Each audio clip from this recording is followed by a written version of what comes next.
Om Brahmarpanam Brahmanandam Paramasugadam Kevalam Yanamurtim Dvandvatitam Ganganasadrisham Tattvamasya Dilaksham Ekam Nityam Vimalamachalam Sarvadi Sakshibhutam Bhavatitam Trigunarahitam Sadgurum Tam Namami Narayanam Padmabhavam Vashishtam Shaktim Chatat Putra Parasarancha Vyasam Sukham Godapadam Mantam Govindi Yogindra Matashishisham Sri Shankaracharya Matasya Padmaha Padam Chahastamalakancha Shisham Tam Totikam Vartika Karamanyan Asmad Gurum Shantatam Anatoshmi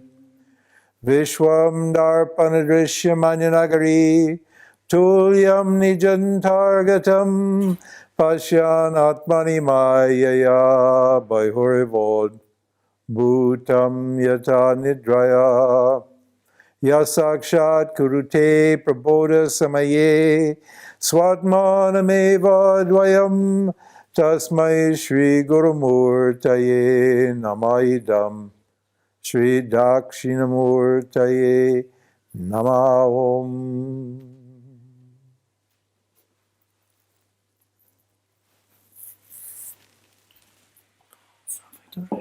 What a guy. Thank you. Thank you.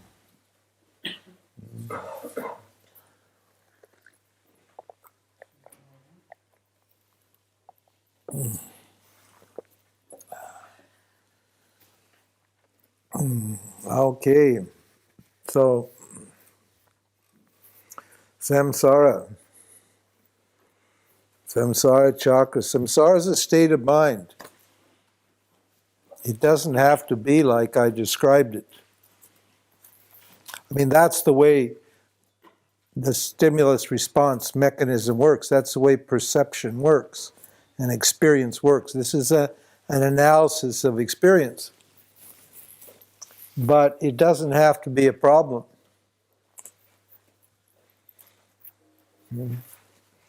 It can be fixed. That's just how it happens for people when they've been living in samsara when they've been living for a long time without the knowledge of who they are. If you don't have the knowledge of who you are, then this is where you end up. You end up going round and round and round and round in a circle, from desire to activity to desire to action, from action to desire, round and round and round. Every turn of the karmic wheel, you get what? Older and tireder and no more wise. So, now why is this a problem? Because the subtle body is constantly agitated by the vasanas.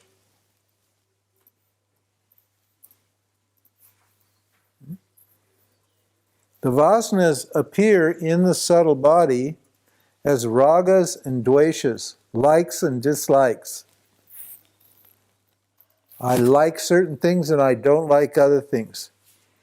And my mind is continually being buffeted about, moving up and down all the time, as reality presents circumstances to me that are not in harmony with my likes and dislikes. I find myself in a constant state of agitation. Because reality is not Ishvara, reality, your environment, is not here just to look after your likes and dislikes. Sorry, that may not be nice news to hear. Huh? I mean, you would be in the best of all possible worlds. Then Ishvara would be paying attention, would ask me every day, well, Ramji, what do you like today?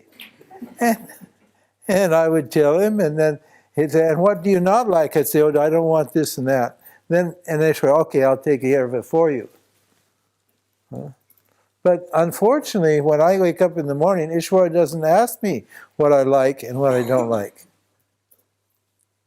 Ishwara's got it already set up what's going to happen. It's already programmed what's going to happen. And my little likes and dislikes, have nothing to do with how this Dharma field, we call it a Dharma field, because it's a field of rules, of laws.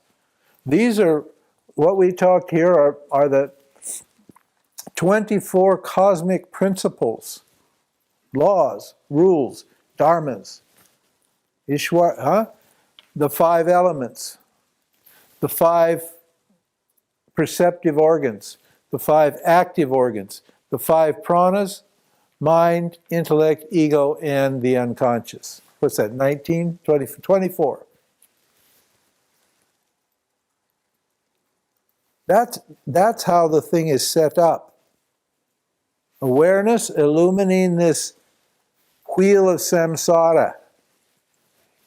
It doesn't move on its own, but when awareness shines on it, it starts spinning. Awareness just sits quietly and shines, and the wheel just spins automatically. All of this whole process operating constantly all the time. One little question.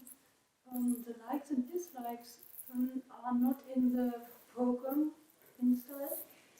Yeah, they are your program. Yeah, so For the jiva is nothing but his or her likes and dislikes. What you want and what you don't want. What you fear and what you desire. because you just said Ishwara don't care. Well, they don't. The likes and dislikes don't belong to Ishwara. They belong to jiva. Ishwara has no likes and dislikes. Ishwara is not a big person sitting in the sky, liking what happens to him, or disliking what happens. Yes? No, I mean, Ishwara produced my likes or dislikes in a way, you can say. Well, it depends on your meaning of Ishwara. Ignorance produced your likes and dislikes. If Ishwara is ignorance, and Ishwara is beautiful, intelligent ignorance, then you can blame your likes and dislikes on Ishwara. But as long as you think they're your likes and your dislikes, then they're a problem. If you can see that they are Ishwara's likes and dislikes, then they're not a problem for you, are they? Huh? They're only a problem for you if you identify with them. If you allow your awareness or your consciousness to join with your likes and your dislikes, then your consciousness in the form of your subtle body gets disturbed. When what? When reality, meaning Ishvara, when the Dharma field doesn't deliver to me what I want.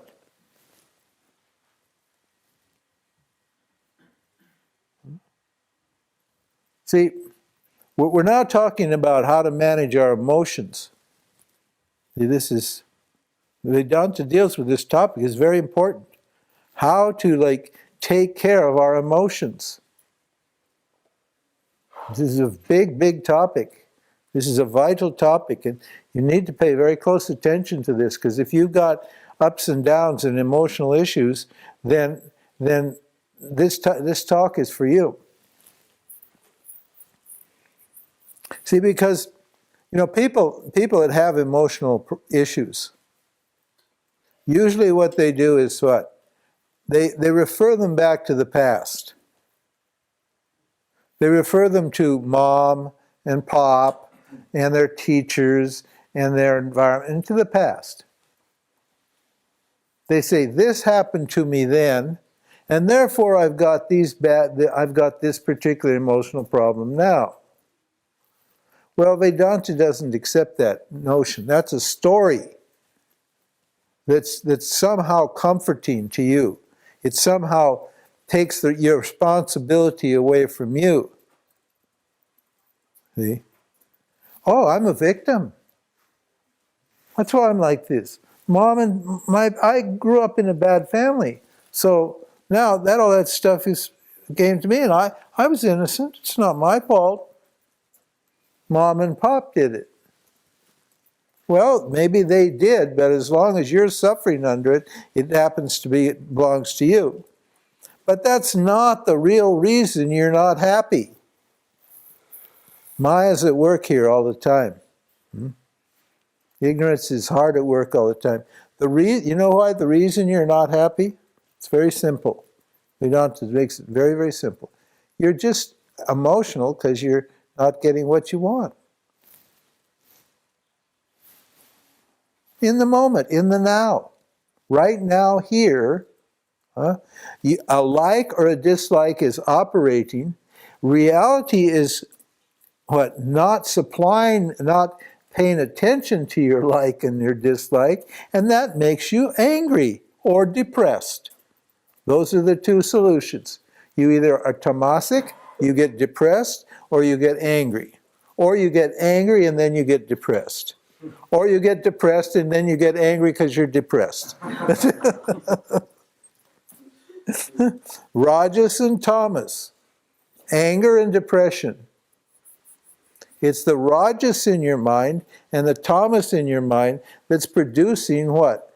The anger and the depression. Based upon what? The feeling that reality isn't taking care of my wants. My likes and my dislikes. And what is the presupposition? What are you assuming by thinking like this? You're assuming that reality is here to look after you, i.e., your likes and dislikes. Reality is looking after you very well, mind you. Your reality is taking care of you very nicely, but what? It's not giving you what you want. See? So is the problem with reality, or is the problem with your likes and dislikes, your wants and your fears? Where's the problem here?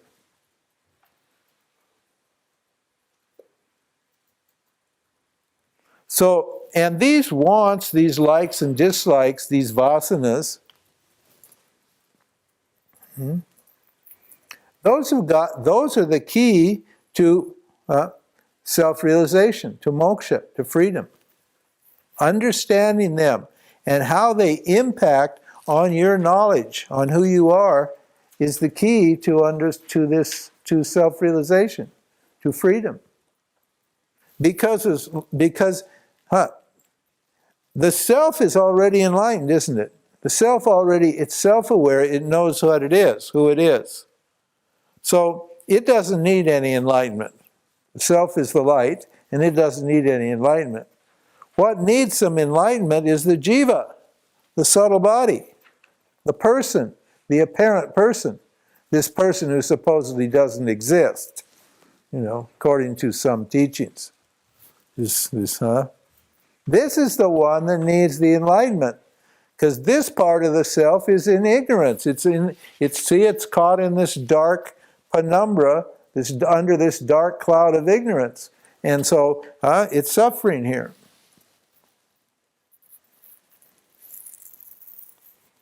So how is it going to get the knowledge, for one, if it's constantly agitated? And if it does get the knowledge, how is the knowledge going to stay in that mind if the mind is emotional? It's not going to stay. As people say it all the time. They'll come out of the class, they say, God, I know it, I've got it. And they're so happy, and they're just, boom, they feel so good. And then they'll say, but hey, what happened? They'll come up to me and they say, hey, I knew I was like half an hour ago, but now it's all gone. What happened? Where did it go? Where did my self go? Where did the light go? Why did it stop shining? Well, one of those vasanas, one of those likes and dislikes. Some rajas or some tamas came into the mind, wiped away your knowledge. The mind got dull and cloudy. the experience of the self, what disappeared, and what? You were right back to where you started before. I call it the firefly stage of consciousness. Most of the spiritual people are in that stage. You know the firefly? At night, in the dark, it blinks on, and then blinks off, and then it blinks on, and then it blinks off. I blink on. I'm enlightened right now. Then I blink off. Oh my God! The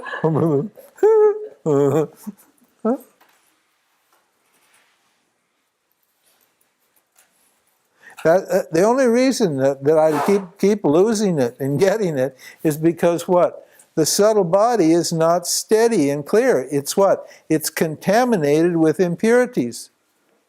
Though these likes and dislikes are obstructing the knowledge and obstructing the experience. This is the experiencing, knowing entity here. This is where you want your enlightenment to be. You're already enlightened as the self, so don't have to worry about that. What you got to worry about is what? The subtle body, the person, the jiva. That's what you want to worry about. So we've got to take care of the jiva's mind and emotions. You can't just dismiss it. Oh, it's not real. You're not the doer. I know, when Ramesh was popular, Ramesh Balsekar, you don't hear much talk about Ramesh anymore, but at one time Ramesh was a big deal in the spiritual world, in the seeking spiritual world. Huh? Did you meet Ramesh? Yeah. You know, and his big teaching was you're not the doer. And I used to, because he lived in Bombay, and when people came to India, usually they'd stop in Bombay before they came to Tiruvannamalai. It was just sort of an obligatory stop for all the Westerners on their way on their spiritual little path around India. They go to Rishikesh and Amachis and Ramesh and Tiruvannamalai Ramanas and these different places they go. And they usually came to Tiruvannamalai usually after they'd been to Ramesh. And I used to hang out there. I'd sit in the cafe before I wrote my book and was famous. I was just useless. I just sat around and drank tea and talked with friends and just wasted time, basically. Happy and wasting time. And I like to talk to people. You know, I love people. And so whenever I'd meet a new person there, and I met a lot of them, I'd ask them, you know, I was interested in their sadhana, their spiritual practice and what they were doing. And then I'd meet these people who'd just been with Ramesh, and they say, well, I'm not doing any sadhana. I said, well, why not? I said, because I'm not a doer.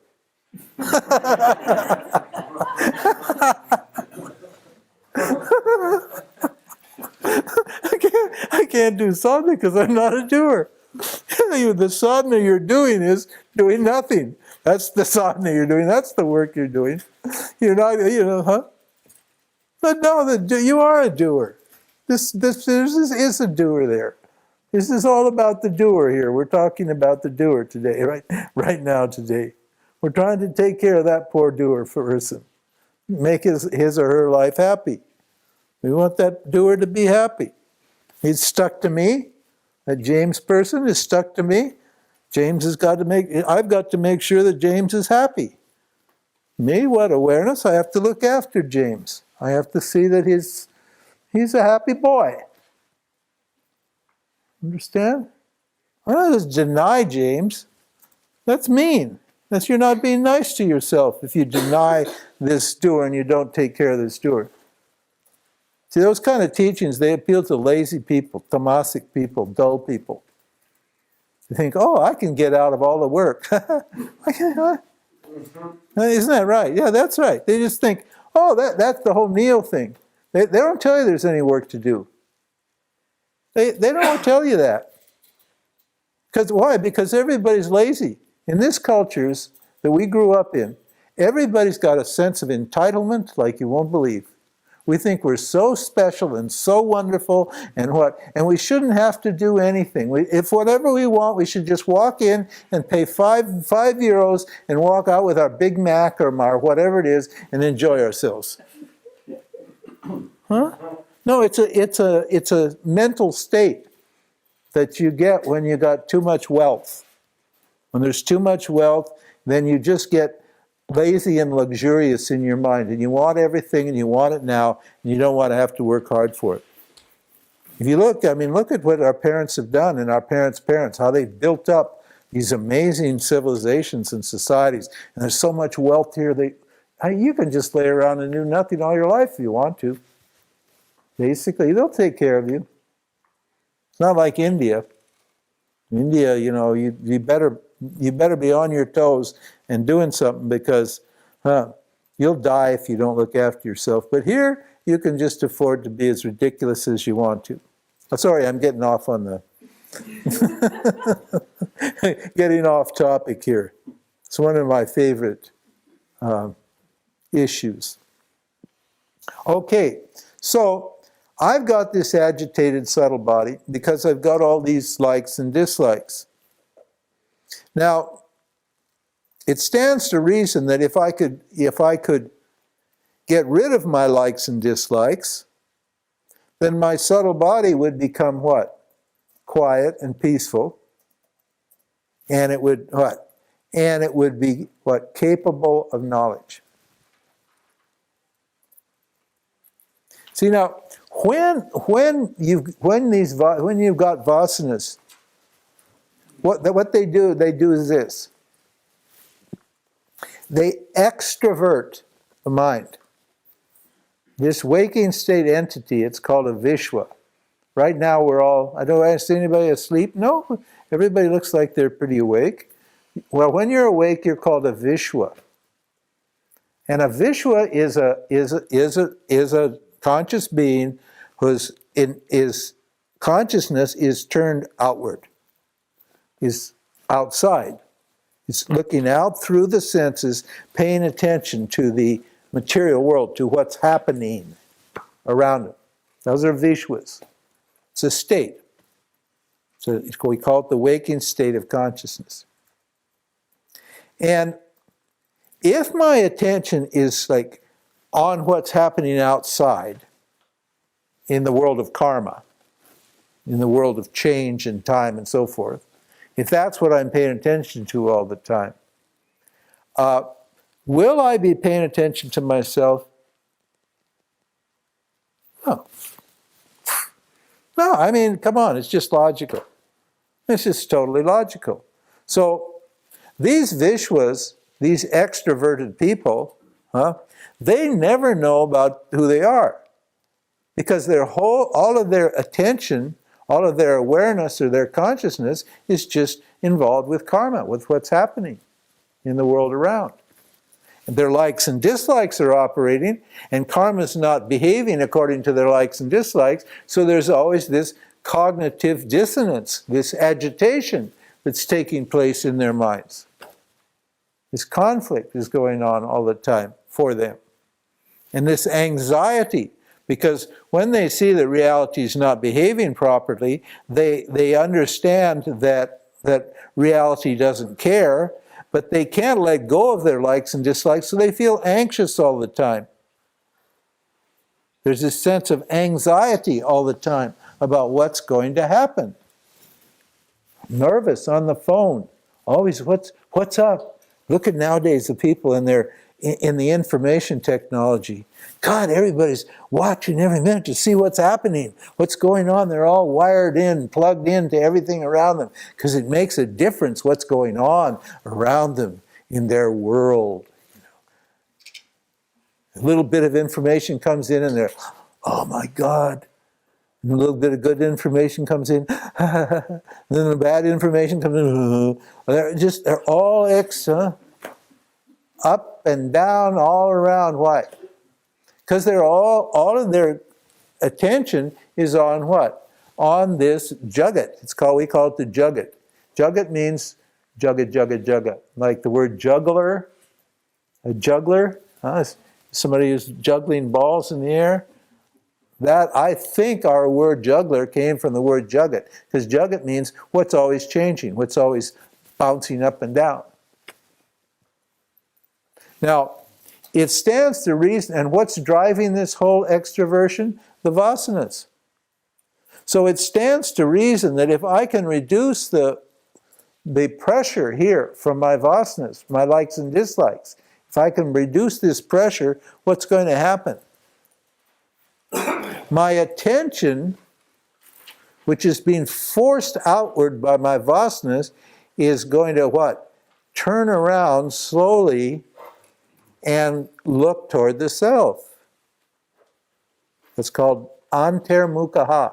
Bahirmukhaha means my face turned outward, extroverted, and what? Means my mind is turned outward. Now my mind is going to turn what? As the vasanas reduce, the pressure from those vasanas reduce, then the mind is going to turn around and seek the self naturally. Because it thinks the joy is in the object outside.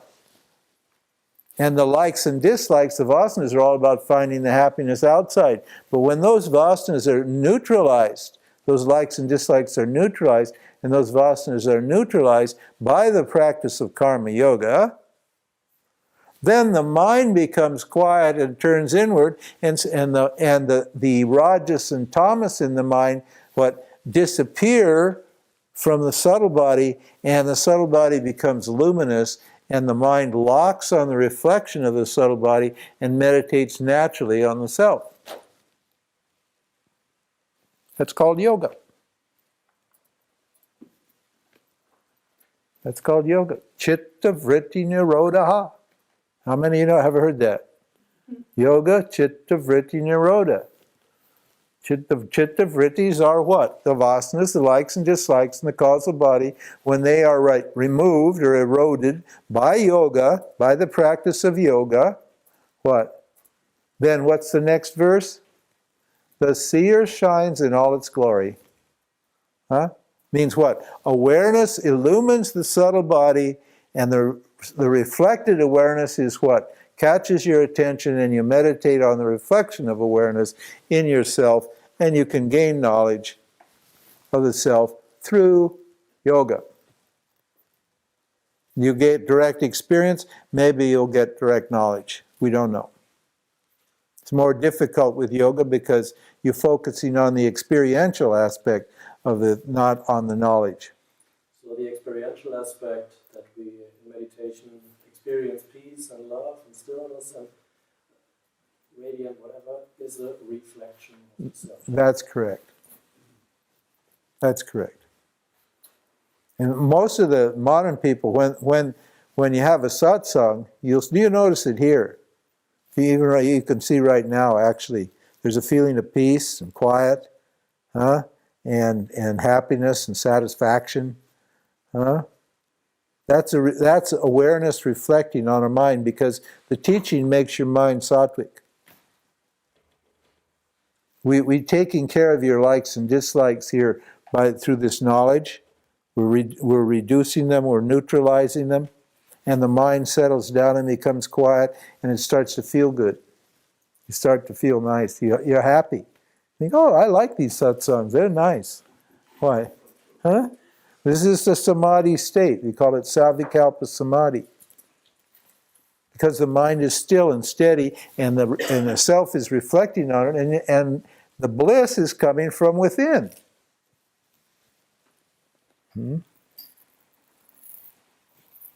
Now, obviously, one way to do it, when I figured this out, I decided just to stay with my guru all the time and just go to satsang all the time. So we just were at satsang from 4 in the morning till 12 at night until all my vasanas were cleared up.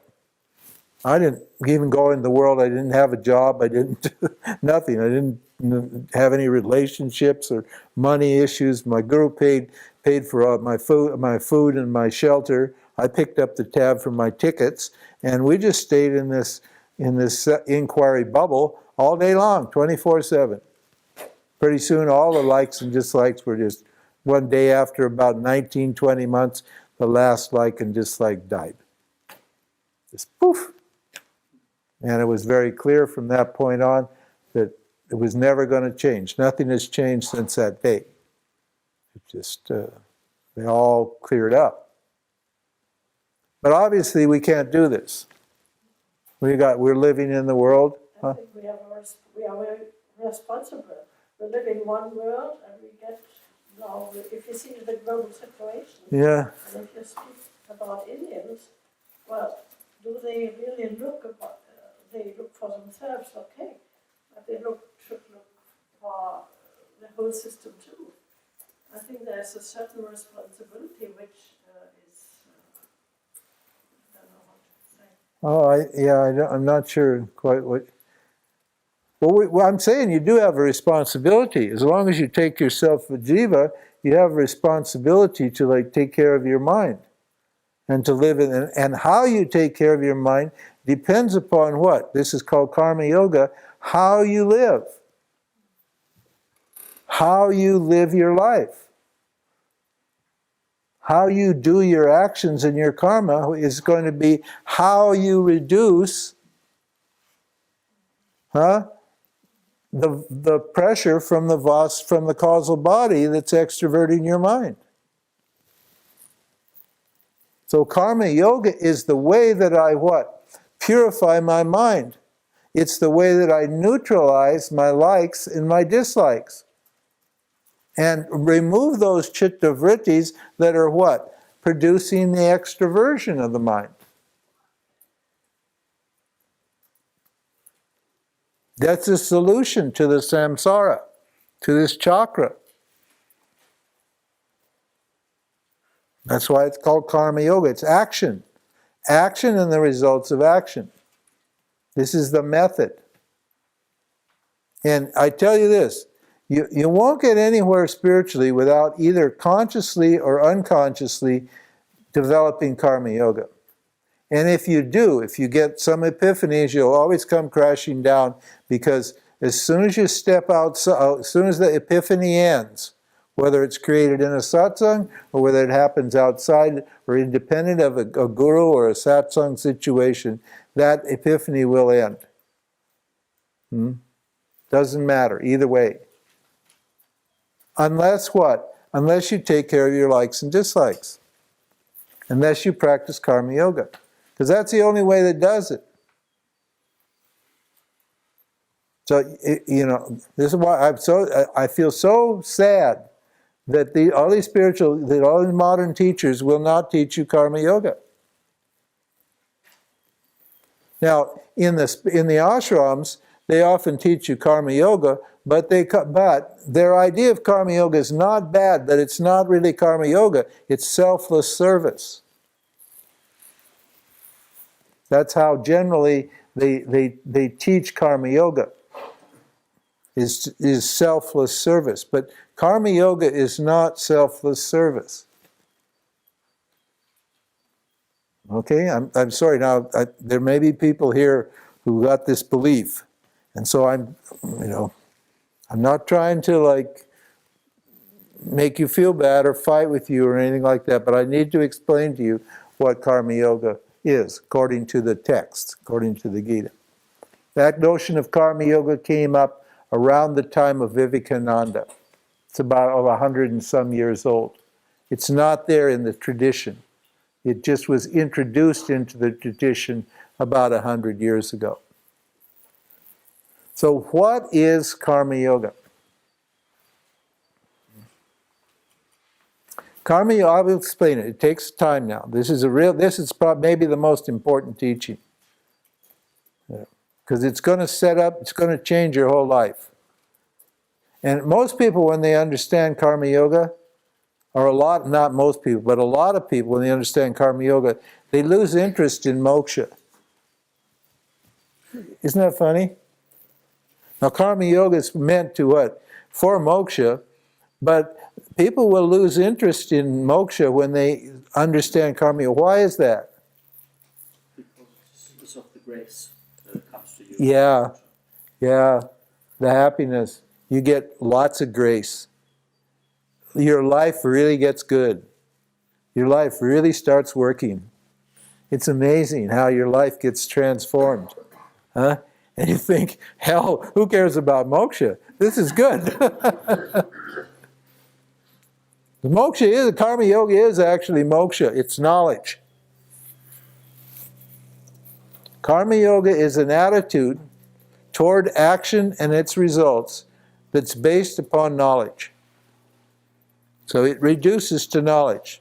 And I'm going to give you that knowledge now. So Karma Yoga says this. Karma Yoga says that you have the right to act. You're free to act. Now, in a way, that's not true. You don't really have any choice, do you? Huh? Because nobody is not acting. So, oh yeah, I'm not acting, I'm sitting still. Well, sitting still is an action. Huh? That's why I laughed at the Ramesh people. Doing nothing is an action. Try to do nothing for a long time. That's the hardest possible action you could do, is to do nothing. Because you can't do nothing. You're always walking, talking, eating, breathing, sleeping, smelling, thinking, right? Whatever. You're always active. And the day you stop doing anything is the day they hold their nose and put you under the earth. That's and let the worms eat you up. That's the day that you stop acting. So you're always doing something. Understand? So you have the right to do anything, do what you want. Now, bad news, okay? That's the good news. Bad news. What's the bad news? You don't have any right to the result of the actions that you do. Not good, huh? Why? Why is that not good? Because I'm doing the actions precisely for the results. I'm not doing the actions I'm just doing the actions for no reason. Excuse me, you're doing actions for no reason? I don't think so. Every time you act, there's a thought behind that action, and there's a desire or a fear operating behind that action, and you expect a certain result when you act. You would not do it if you didn't expect a result. Nobody's selfless here. Everybody's, even when you're doing selfless service for the ashram, why are you doing that? Because it pleases you to do that. That's why. You're doing it for yourself. In fact, we say there's no selfless service because there's only the self. So you can't say that you're selfless. You're always the self. The self is doing the actions. The results of the self. That's what Brahmarpanam means. Brahmarpanam, Brahmavihi, Brahmagna, Brahmanahutam, Brahmeva tena gantavyam, Brahma karma samadhina. What means what? The self is doing all the actions. The self is the results of the actions, the giver of the action, the fire in which the action, the offerings are taking place, the self, everything is Brahma, karma. And the results of actions, Brahma, karma, samadhina. So this is all the self all the time. No selfless service operating here. Now, I can act. I want certain results. That's what my likes and dislikes are about. My likes and dislikes are petitions to Ishvara to give me what I want, or to avoid what I don't want. That's what they're all about. But what? But I don't have control of those. Huh? Okay, you say you have control of them? You think you have control? Okay, then why don't you have everything that you want now then? Why do you still want anything if you have control over the results of your actions? Because presumably if you have control over the results, you would have everything you want, and you wouldn't want anything anymore. You'd be satisfied, wouldn't you? But the very fact that you keep wanting things means that you don't have control over the results of your actions. It's not good news for Mr. Ego G. That wanting part of yourself, that's not good, that's not nice. Huh? Okay. Who or what is in charge of the results of the action? Does anybody want to guess? Ishwara. Ishwara means the Dharma field.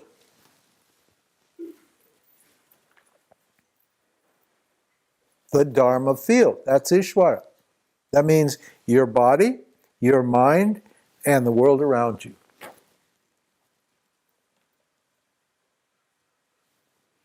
That's what's in charge of the results.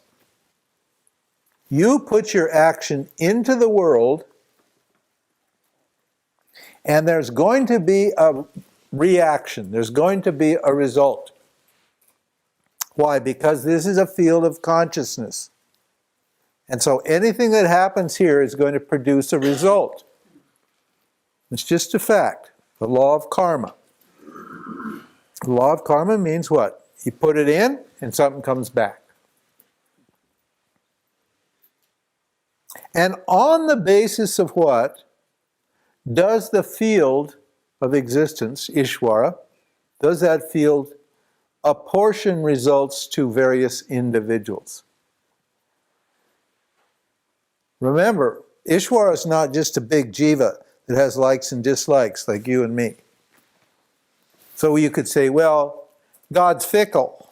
God doesn't like me, that's why he doesn't give me what I want. But he likes her, that's why he gives her everything she wants.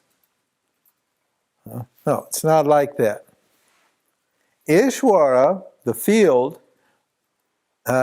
apportions results based upon the needs of the total.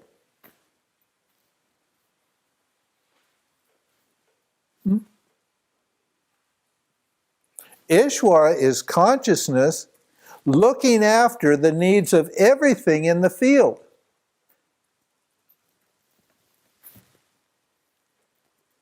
It's got to consider the impact of your actions on the total. And it's got to adjust the total, it's got to adjust the Dharma field based upon the actions that you put into it. It's got to maintain the laws of karma and dharma here. And insofar as your action is in harmony with the will of the total and the law of the dharma of the total, and in harmony with dharma, insofar as your action is in harmony with that, and it's timely, in other words, the action is put forth at the right time. These are the responsibilities you have as a jiva. Your action should be appropriate, and it should be timely. Insofar as your action is appropriate to the situation, and it comes at the right time, then the result will come to you that you want. And if it isn't, it won't. And sometimes you get results that you definitely do not want. Why is that? Why is that? Because your action broke some rule, some dharma. It was either inappropriate and timely and not timely, or what? Or it violated some rule, some one of the laws that are operating here.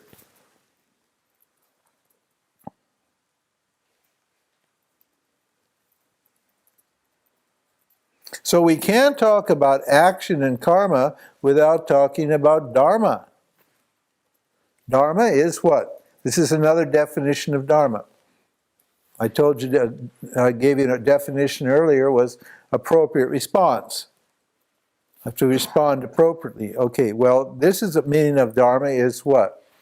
Is all the laws and rules that are operating in the Dharma field. There are physical laws and rules. The law of thermodynamics, the law of electricity, photosynthesis, gravity, etc., nuclear fusion and fission, and all these, there's tons of laws. The laws of optics, the laws of hearing, the laws of color and light.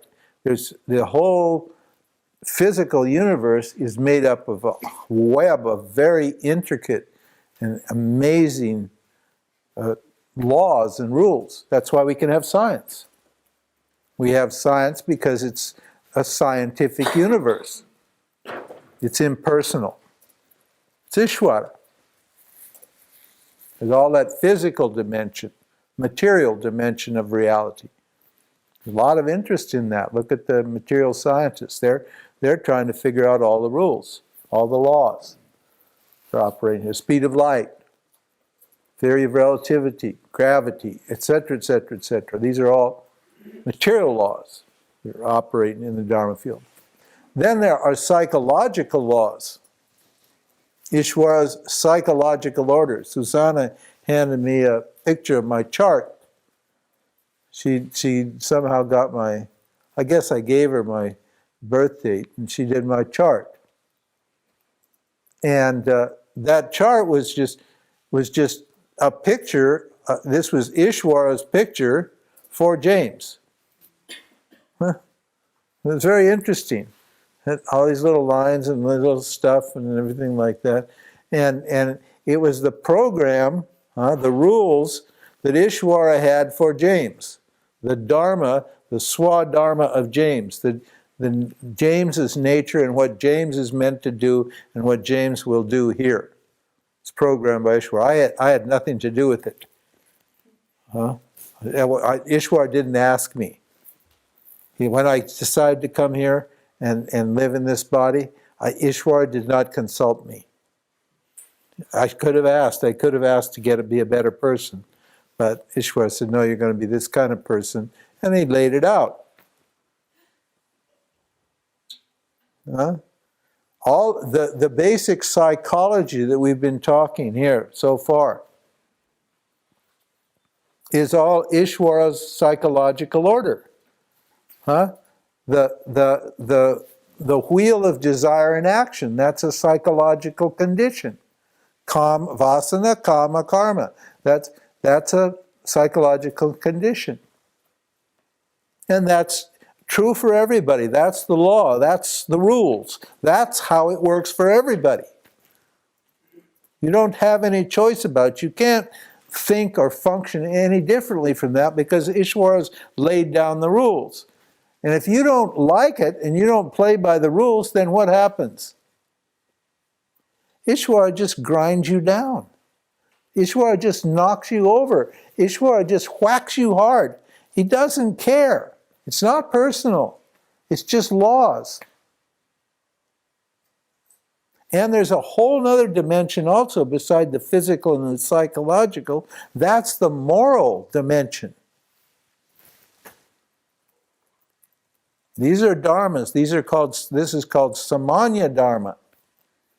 Samanya dharma are the universal values that are operating here in the dharma field. The primary value is what? Non-injury. The number one value is non-injury. Truthfulness. So on and so forth. Honesty. Mutual expectations. We all have mutual expectations based upon the fact that this is a non-dual reality. I expect you to tell me the truth and you expect me to tell you the truth. That's because the whole thing works harmoniously when people tell the truth. When some people tell the truth and some people lie, then what? The whole thing gets to be a mess. I expect you not to injure me and you expect not to be injured by me. When I start hurting, yes ma'am. What if I'm genetically disposed to be a liar, a notorious liar? Then it's your duty to lie. Then I can get You can. You could. Occasionally, yeah, you can. Absolutely. Yeah, there's adharma too. Some people are born with adharma. That is, they're on the negative side. And it's not their fault. Like criminals and these kind of people. They're born into, they have all, the way they're meant to, what they're meant to do by Ishvara, according to their past actions, is what? Violate Dharma. But those people are not free of Dharma. Because even a thief locks up his stolen goods, doesn't he? Huh? Huh? Huh? Think about it, right? He's breaking all the rules, then why, he's going against Dharma, then why is he protecting himself? And a thief, a hitman, he carries a gun, doesn't he? To protect himself. Not just to kill others, to protect himself. Means his self-regard, he still has a sense of Dharma. He doesn't want to be injured. He knows very well that he doesn't want to be injured. He injures other people, but he doesn't want to be injured. Means he understands Dharma, and he's violating Dharma. And he will feel, he will not get away. I mean, the guilt will be there. It may be repressed, and you may think, oh, they're getting away with it and all that. But one day they come crashing down.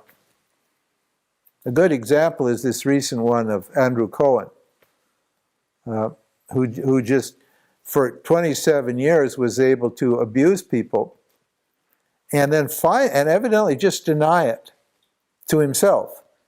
He must have known what he was doing. He must have felt guilty all along, but he kept doing it and doing it and doing it. And finally, everybody rose up and threw him out. Actually, that's what happened. He claims that he wanted to make himself look good, so he said, I decided to step down. But actually, he was forced out of his organization. He was actually forced to leave it by the people. Ishvara said, okay, that's enough of that. You can't do that forever. And boom, down he came, the great guru. I'm the great guru. Boom, down you come. You keep breaking Ishvara's laws over and over and over again, you may think you're getting away from it. You will feel bad inside, and then eventually even the karma from the world will come at you, and you'll be brought out of your position in this world too. Yes? There are also religious or spiritual laws in the complex phenomenon of prayer. Prayer is an action. Yeah. And it produces karma. If I pray to God, and my desire, when I pray to God, is in harmony with the Dharma field, maybe God gives me what I want. Maybe it's not the right time, then it comes in the next life, whatever. Yeah. Yeah, prayer is an action that produces results. That's true, absolutely. But God can... That's a psychological mechanism. Yes. Okay, go ahead. Anyway, as you were saying. He can only give me what I want through the laws of the field. That's correct. So it's it's wise not to pray for objects, but for God Himself, because God is always available, and objects not. Well, that's correct. That's correct. Now, if you're going to get something and you pray to Ishvara for an object, this is what Andreas is saying. Obviously, Ishvara is the one that delivers the objects to you, isn't it? That's fair enough. So people in the whole karma section of the Vedas is and the Vedas are big texts. There are 4 of them. And about 80 or 90% of all 4 texts are for people who want something from Bhagavan. They want kama, artha, dhamma. They don't want moksha. They want kama, artha, dhamma. In other words, they want stuff. And they're praying to Bhagavan to get stuff. Now, and because they know that Bhagavan's the one, that the Ishvara is the one that gives the stuff. The results of all actions are Ishvara. That's why they do these rituals. These rituals, if you do them, they will what? Bring what you want, one way or the other. Maybe. Assuming the rituals are done appropriate in a timely way, and they're in harmony with what? Bhagawan's bigger plan. So people have learned that's religion. And it works up to a point. Okay? Susanna? If you pray for knowledge, you can pray to understand. That's what he's saying. So now, when you're praying for objects, the problem is this: you don't pray for air, do you? Huh? Do you, Bhagawan? Will you give me air to breathe? Huh? Well, please, Bhagawan, I want some air. I want to breathe. Excuse me? There's plenty of air here. Huh? That's not something you want. Huh? Is it? Because what are the things that I want? I want things that are quite rare and valuable that everybody else wants, isn't it? Isn't it? The things I want, are valuable things. I don't want, the air's not valuable, you can't do anything with it. And plus, there's a huge supply. I want things that are in short supply. Why are they in short supply? Because everybody else wants them. Now, why should I get the object? Let's say I want a Rolls Royce. Bhagawan makes Rolls Royces. So, Bhagawan, I'd like a Rolls Royce, please. I'm driving an old Ford. It's not good. I want a Rolls Royce, please. Well, first of all, there are a limited number of Rolls Royces out there. And secondly, millions of people want Rolls Royces. Now, does Bhagawan think I'm any better than you? Huh? From Bhagawan's point of view, does Bhagawan see me as more virtuous and more valuable and more useful to the creation than you are? No. Bhagawan has equal vision. Bhagawan sees everything the same. He doesn't see a whole lot of different jivas with different, desires and so forth. Bhagawan sees all the jivas as Bhagawan. So, the only way Bhagawan can be fair is what? Is to operate through the law of karma.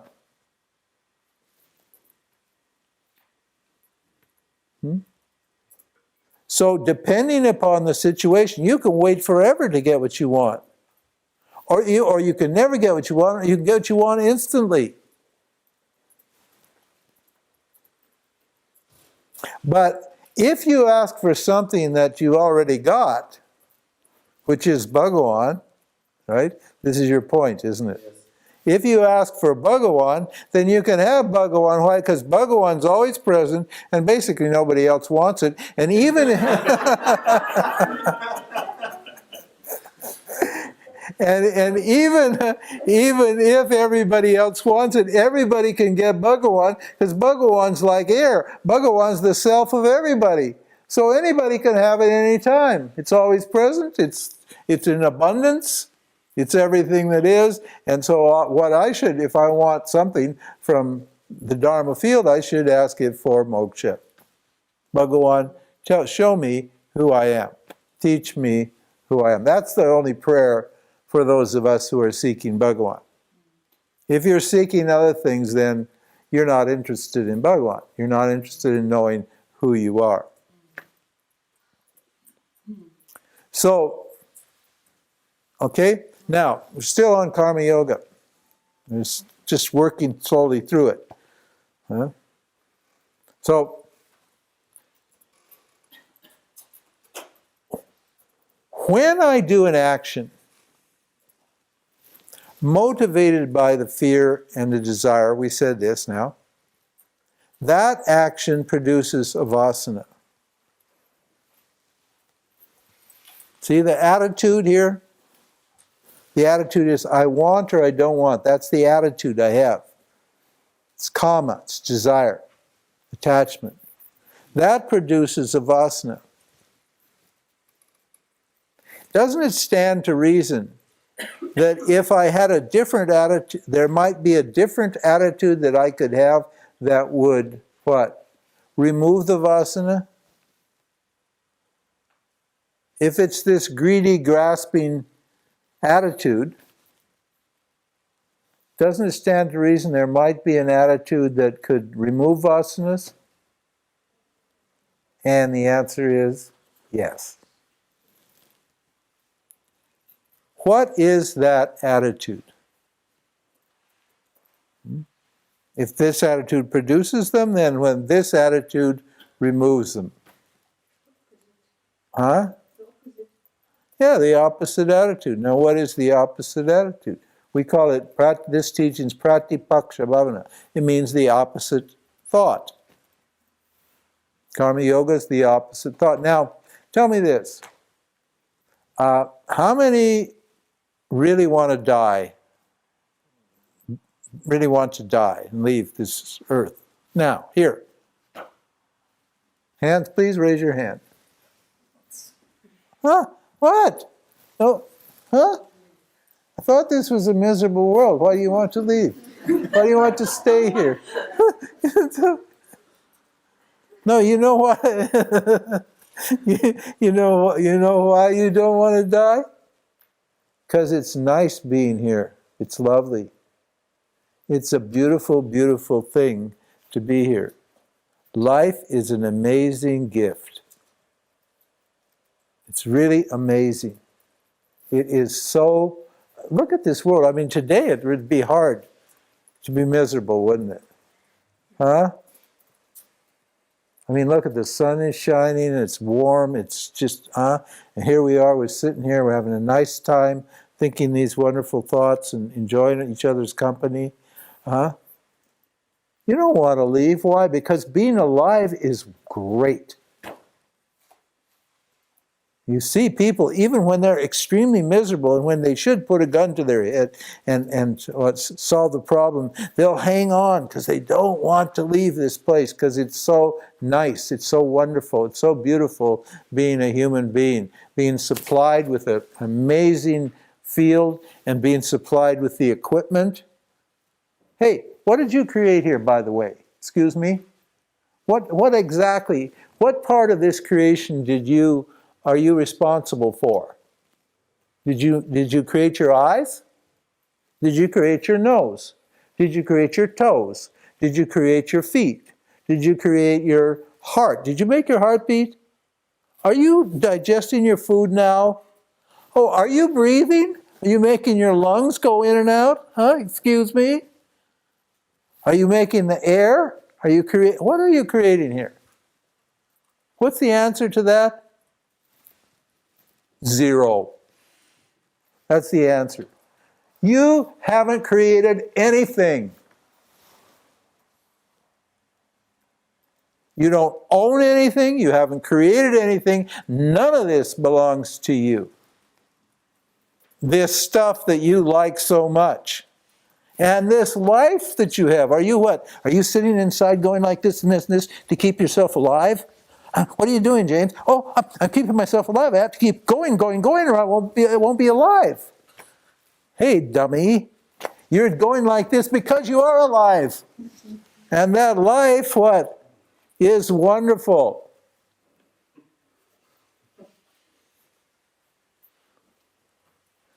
If you like it so much, and somebody gives it to you, something like that, now, what should be your attitude?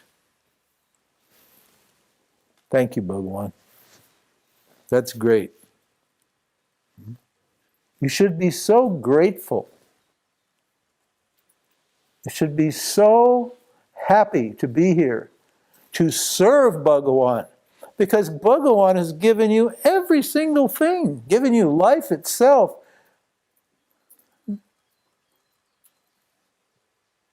And so, karma yoga is what? Doing actions, what? For Bhagawan, as a worship to Bhagawan, in an attitude of love and service. In an attitude of gratitude. I should offer my actions to Bhagawan in a spirit of what? Love and service and gratitude.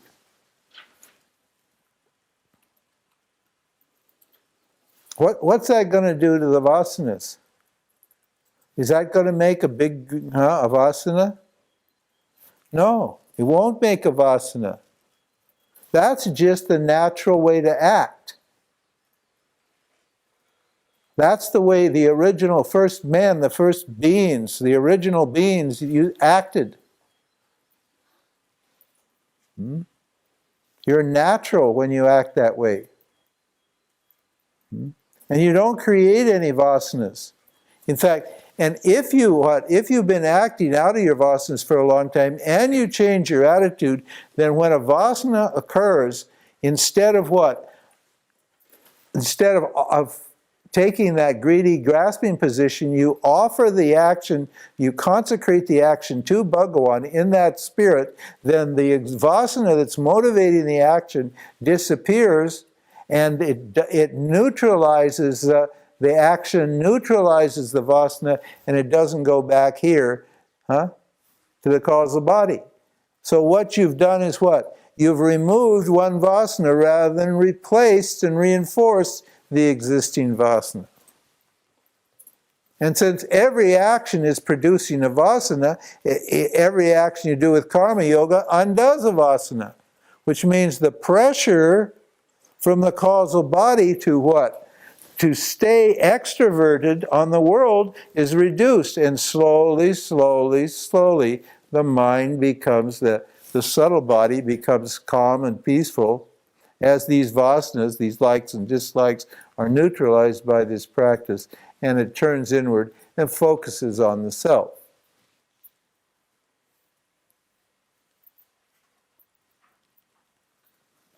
Question. Yeah. Then, is it natural that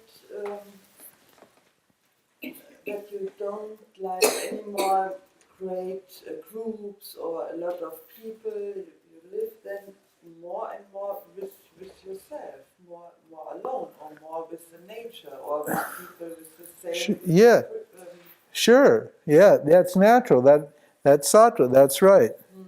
You become more self-contained, more peaceful, and more sattvic. Because these likes and how are we doing here for time? What is it? We're all right. Yeah, short answer is yes. The mind becomes still and steady and sattvic. Yes. Yes, Andres. What about if there's a very heavy vasana, a selfish tendency, very Yeah. and I don't want to, I cannot act in this attitude of gratitude because it's too strong. And so it could be a problem if I try to practice karma yoga then, and I try to live up to that ideal of, I could, sometimes I cannot do it. Well, you need. Yeah. Well, first of all, you need to look at the upside. But now that's a good point. In the Bhagavad Gita, this is where this teaching comes from. If you want the source of this teaching, it's chapters 2, 3, and 4, and 5 of the Bhagavad Gita, and then throughout the Gita, it's reinforced. But the basic idea is contained in the Bhagavad Gita. And see, what was I?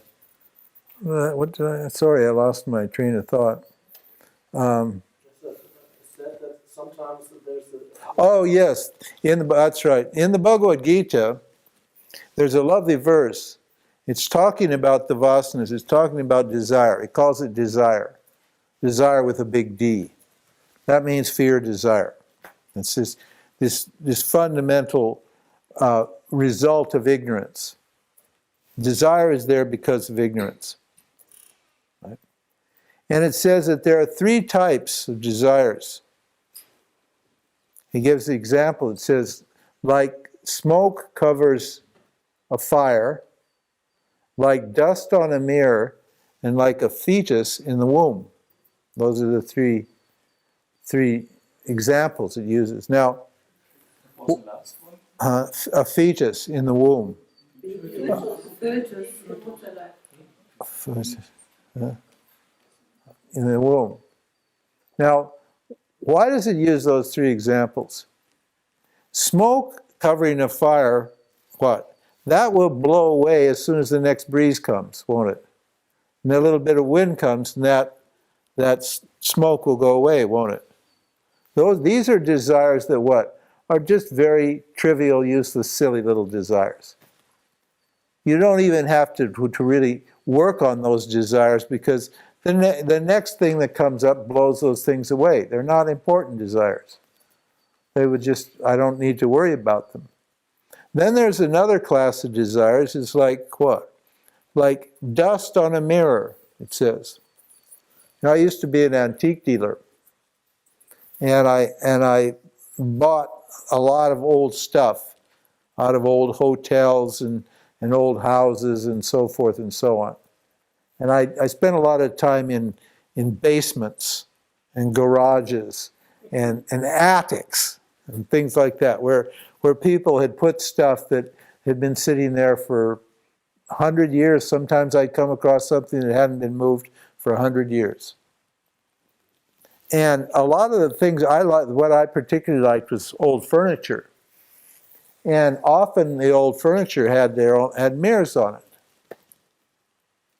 So I would, and I loved that. We'd strip the mirrors down and resilver them and put them back and so forth.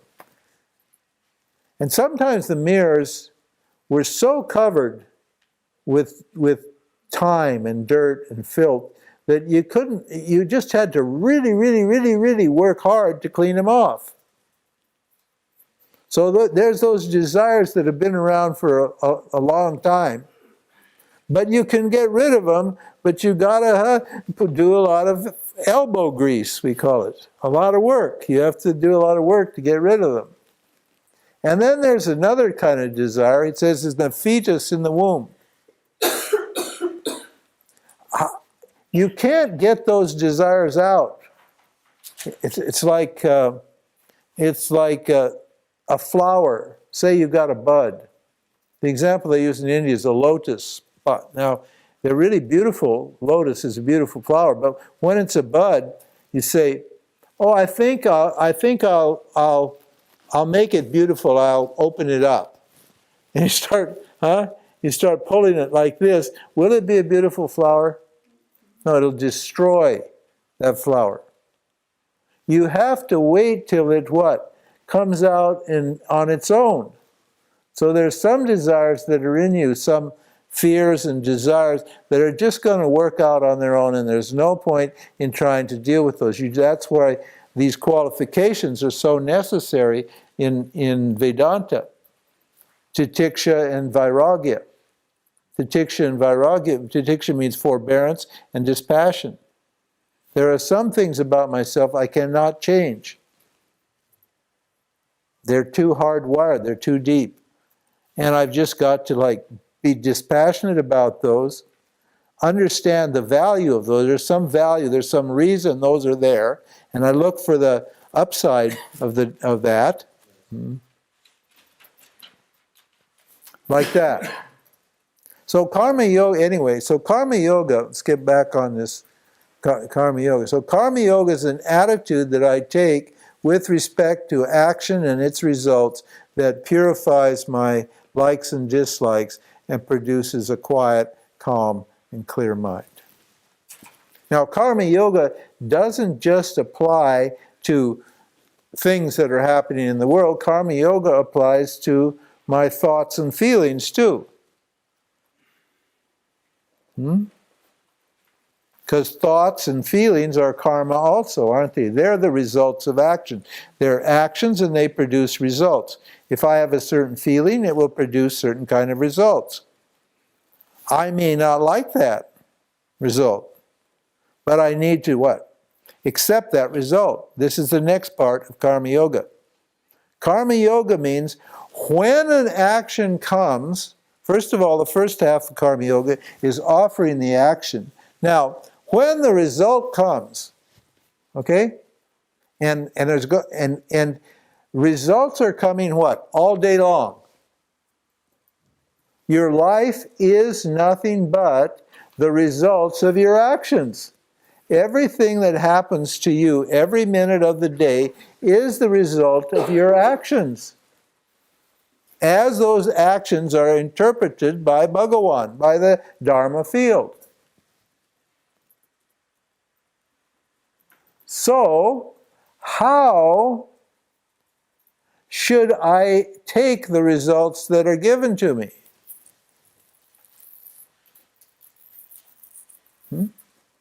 Well, should be happy with them.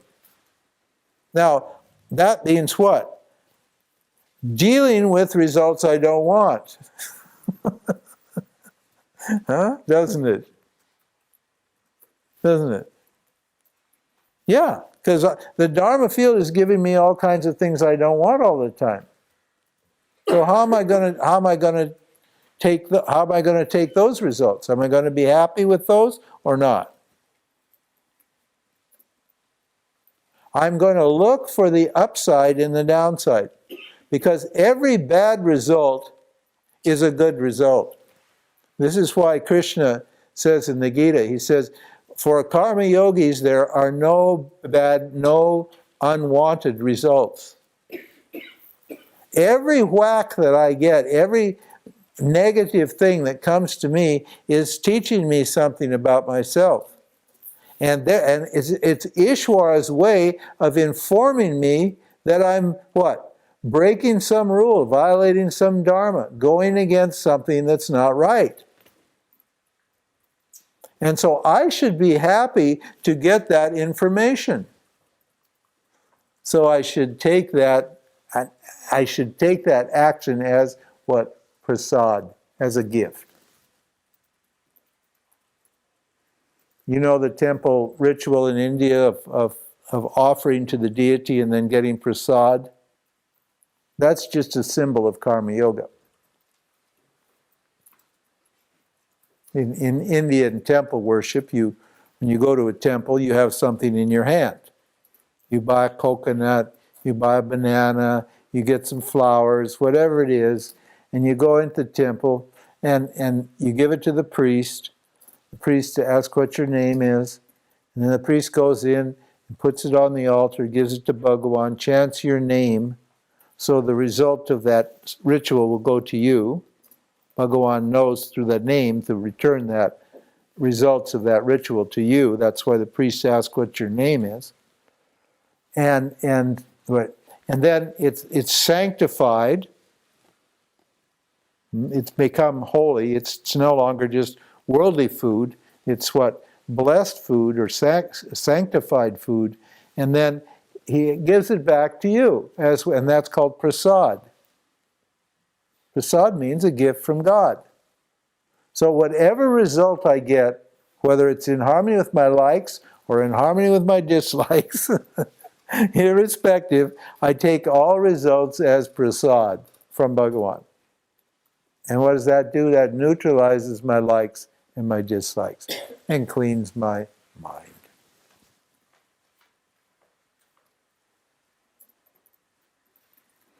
Karma yoga is difficult because Mr. Ego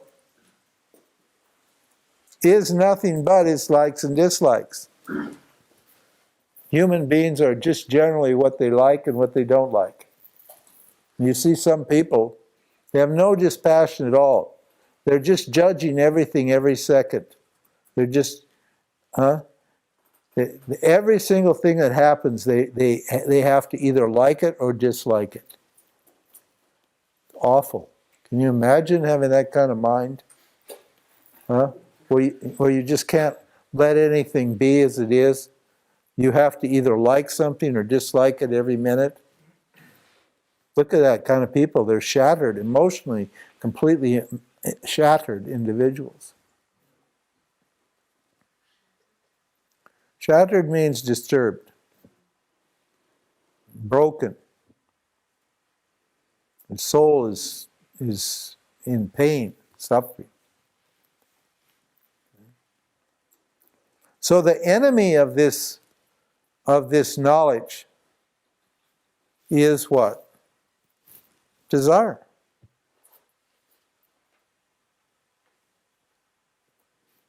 If you look at the Buddha's teaching is interesting, because the Buddha said life is suffering. We know that. He said, what's the next noble? We don't know if the Buddha actually said this. Maybe did, maybe didn't. But anyway, what's called the main notion of Buddhism is life is suffering. And then he said, what's the cause of suffering? That's the second noble truth. The second noble truth is what? Desire is the cause of suffering, isn't it? And then what's the third noble truth? Third noble truth is the Eightfold Path. Well, what's the Eightfold Path do? The Eightfold Path takes care of your desires. That's Chitta Vritti Nirodha. That's yoga. Actually, Buddhism is a form of yoga. So by what? By following the Eightfold Path, I what? I get rid of my desires.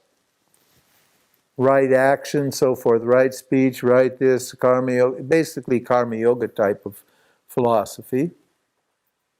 And then what's the result? Nirvana, no vanas, no desires. Vana means flame or passion, it means desire. So then I will gain a desireless state by what? By following the Eightfold Path. The Ashtanga Yoga is like that. It's similar to the Eightfold Path. In fact, Ashtanga means 8. There's 8 limbs to it, yama, niyama, so forth and so on. Does it mean that you have no more desire? No. No desire anymore? Well, that's the supposedly the ideal, isn't it? That nirvana is you get in a state, you exhaust all your vasanas, and you get in a state where you have no desire and you're free of desire. Because why? Then you're free of suffering, because desire is the cause of suffering. That's what he said. Now, what we say is this: well, there's some truth to that. There's a certain degree of truth to that, but before we move on to start doing our Buddhism or our yoga, why don't we stop here and ask ourselves, what is the cause of desire?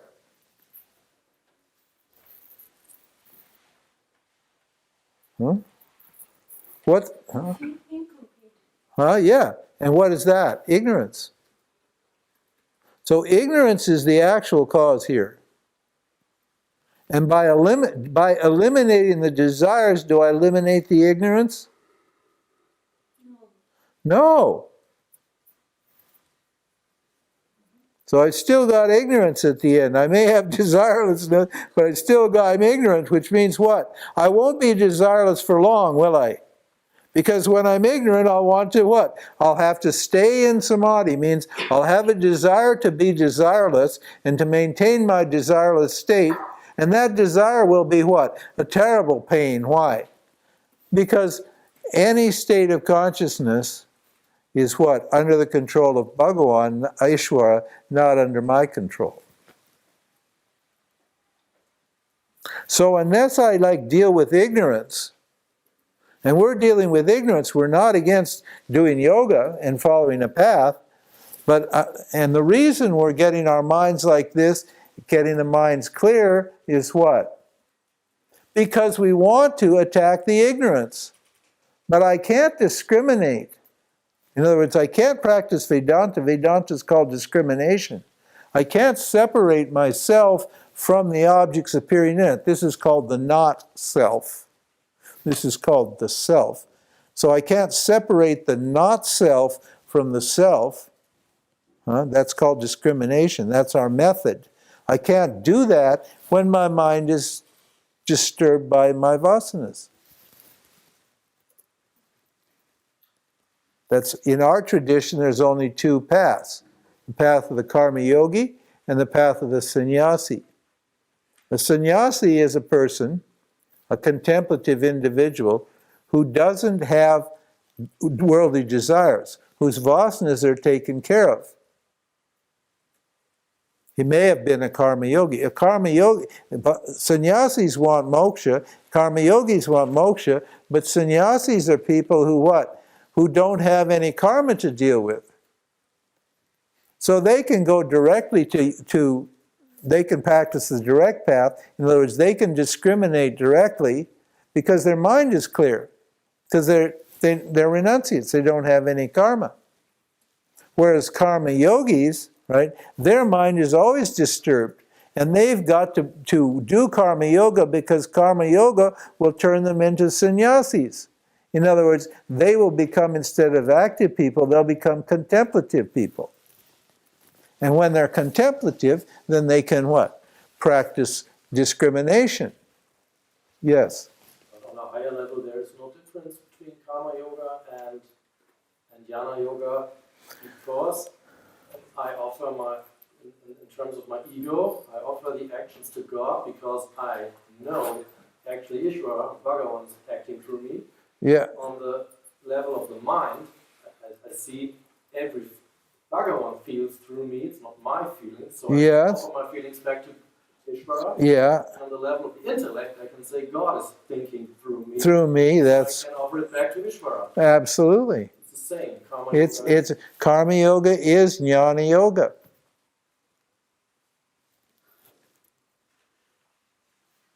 And an enlightened person is just awareness operating, pretending to be a human being, huh?